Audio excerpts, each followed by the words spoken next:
ఇది హ్యాండ్ వెడల్పు.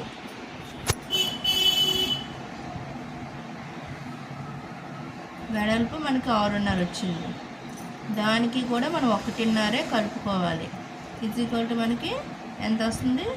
7, 8 వస్తుంది మనకి. ఈ 7 1.5 ఎందుకంటే మనకు ఖర్చు ఉంటుంది లోపల.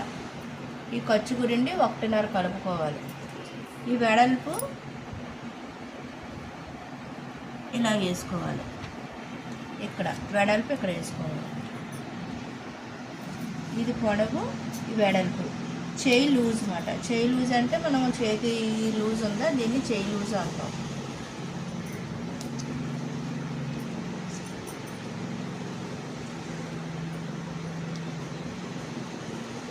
చేయి లూజు 5 వచ్చింది.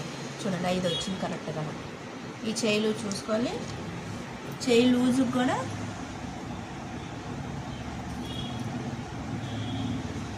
5 వచ్చింది ప్లస్ 1.5 కలుపుకోవాలి. ఇది కూడా 6.5. 1.5 మనకి ఖర్చుకి, అది కూడా మన ఖర్చుకి 1.5 కలుపుకుంటున్నాం. ఈ 1.5 వెడల్పు ఉందా, అది మనం పొడవు తీసాం కదా, ఇది వెడల్పు.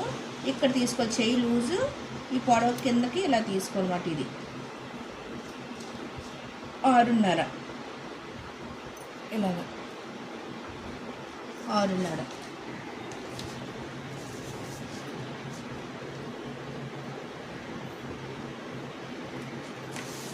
ఓకే, ఇది వెడల్పు, ఇది పొడవు, చేయి లూజు. మీకు ఇక్కడ చూడండి ఈ షేప్ వచ్చింది కదా, ఈ షేపు ఇక్కడ తక్కువ ఉంది, ఇక్కడ మనకి ఎక్కువ ఉంది. అది ఎలా వస్తుంది అంటే ఇక్కడ నుండి మనకి హ్యాండ్ షార్ట్ హ్యాండ్ అయితే 2.5 తీసుకుంటాం, అది దాని లోతు అంటమాట. అదే కానీ ఎల్బో కానీ ఫుల్ హ్యాండ్ కానీ 3/4 కానీ 3 దాన్ని లోతు మాట ఇక్కడ తీసుకుంటామాట. దాన్ని 3 తీసుకోవాలి. మనం హ్యాండ్ షార్ట్ హ్యాండ్ కాబట్టి 2.5 తీసుకుంటే మనకు కరెక్ట్గా వస్తుంది. ఇక్కడికి 2.5. ఓకేనా. ఆవిడది ఇప్పుడు ఈ బ్లౌజ్ ఉందా, బ్లౌజ్ మనకి ఎంత వచ్చింది? 6.5 వచ్చింది. ఇక్కడికి 6.5. ఇది మనకి ఖర్చు. ఈ ఖర్చు 1.5 ఇలాగ మనం దించుతాం. ఇలాగ 1.5 మనం దించుతాం అన్నమాట.